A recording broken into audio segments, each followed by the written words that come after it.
పిల్లి సంచరిస్తుంది. దయచేసి భక్తులు ఎవరు కూడా అడవిలోకి వెళ్ళరాదు. అడవి శాఖ వాళ్ళ హెచ్చరిక. ఇంక ఇలా చెప్పిన తర్వాత మనం ఆగుతాము ఫ్రెండ్స్, అస్సలు ఆగము. సో స్టార్ట్ అయిపోయా. రాజమండ్రి నుంచి సీతానగరం నుంచి పురుషోత్తపట్నం వయా గండిపోచమ్మ గుడి దాటుకుని మనం పూడిపల్లి ఎంటర్ అయ్యాము ఫ్రెండ్స్. ఇలా పూడిపల్లిలో మొత్తం మనకు తెలిసిన ఎక్కడైతే పొంతలు అవి ఉంటాయో మొత్తం వెతికాము. వాటర్ బాడీస్లో కూడా వెతికాము. ఎక్కడ కూడా మనకి పులిజాడ కనిపించలేదు. సో మళ్ళీ మనం ఏం చేసామంటే దండంగి రూట్ ఉంటుంది, పూడిపల్లి నుంచి దండంగి వెళ్ళే రూట్. ఆ రూట్లో బయలుదేరాము. మనం బయలుదేరి అక్కడ కూడా ఒక చిన్న కొండలు లాంటివి ఉంటాయి.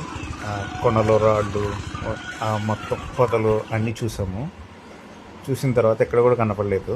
సో మనం ఏం చేసామంటే పూడిపల్లి నుంచి మనకి ముసిరిమల్లి డ్యామ్ రూట్ ఉంటుంది, అంటే ఒక షార్ట్ కట్ ఉంటుంది లోపల నుంచి వెళ్ళాలి. చాలా తక్కువ మందికి, అతి తక్కువ మందికి తెలుసు. సో ఆ రూట్లో కూడా మనం వెతుక్కుంటూ వెళ్ళాము ఫ్రెండ్స్. చూడండి, మీరు చూసేది అదే.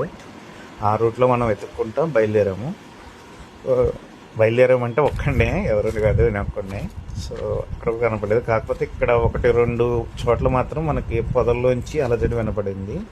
అక్కడ కొంచెం కేర్ఫుల్గా గమనించడానికి ట్రై చేసాం, కానీ అక్కడ మనకి ఏం కనపడలేదు ఫ్రెండ్స్. నెక్స్ట్